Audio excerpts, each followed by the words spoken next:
Twitch banning him, Discord banning him, his sponsors ending their sponsorships, and his game studio forcing him out. Does that count as him being held accountable? No.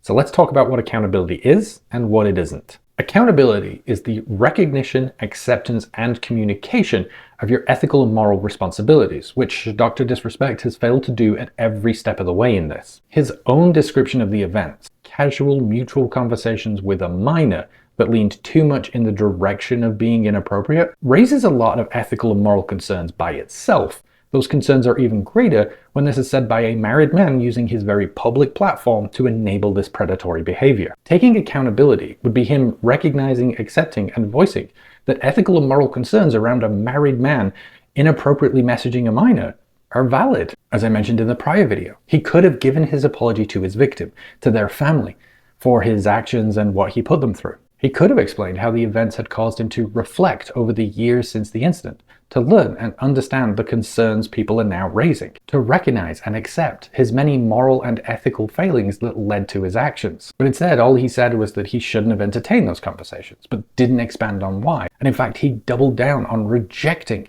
that his behavior should be described as predatory at all. His first response was to say that no wrongdoing was acknowledged. And then he followed it up by saying, "I didn't do anything wrong, no wrongdoing was found, and I was paid," referring to his civil case. The deflection and lack of accountability in saying that a civil court found no wrongdoing is blindingly obvious. If it didn't happen, you would just say that. This is what you say when it did happen, and you're just trying to weasel a way to minimize the seriousness of it, which frankly is a deeply manipulative and deceitful move. Because if you are downplaying the concerns others have, especially when the topic is explicit conversations with a minor, you are showing that on some level you recognize the incredibly serious moral and ethical implications here that are potentially damaging to your reputation, to your career, which is why you are downplaying them.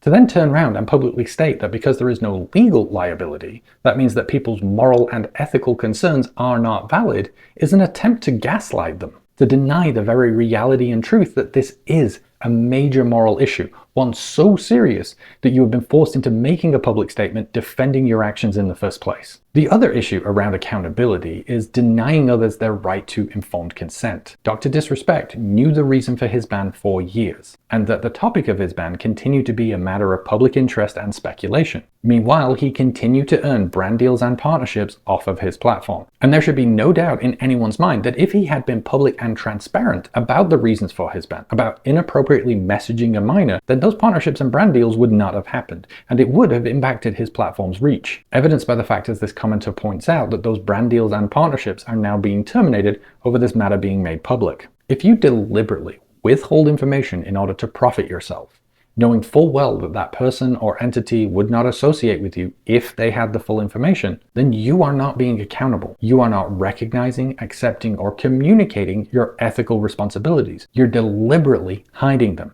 advantaging yourself by deceiving and manipulating others. And that is a massively important thing to call out. For example, let's imagine there's a content creator talking about how dangerous women are, downplaying domestic violence statistics and saying that false allegations are indeed a widespread problem. If that creator also has a personal history of violence, say a conviction for domestic violence, assault, harassment, stalking, and had protective orders granted against them for violence and threats, then that is pertinent information that should be openly communicated to their audience, because it dramatically changes the context of why they are talking about those topics. They are not trying to educate or inform. Like Dr. Disrespect, they're trying to downplay people's legitimate moral concerns about predatory and violent behavior that they themselves engage in order to benefit themselves. It is self-serving, to minimize the seriousness of their own convictions and violent past, to directly avoid being accountable,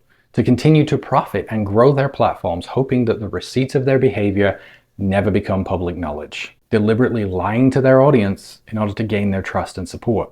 Being accountable isn't about others criticizing you or taking actions based on your behavior, like a company terminating a brand deal. That's just the natural consequences of your behavior being public knowledge. And to all the men holding women accountable, stitching someone and berating them for having a bad take, also not accountability. Accountability is about personally recognizing your ethical responsibilities and understanding them, even when those ethical and moral concerns might not align with your own. There's still something you need to be clear and transparent about communicating, especially when you know that communicating them might have a negative impact on you. Doing the right thing, even when it harms you, is a sign of living consistently to your values and with integrity. Anything else is the sign of a dangerous person willing to deceive, manipulate, and harm others to benefit themselves.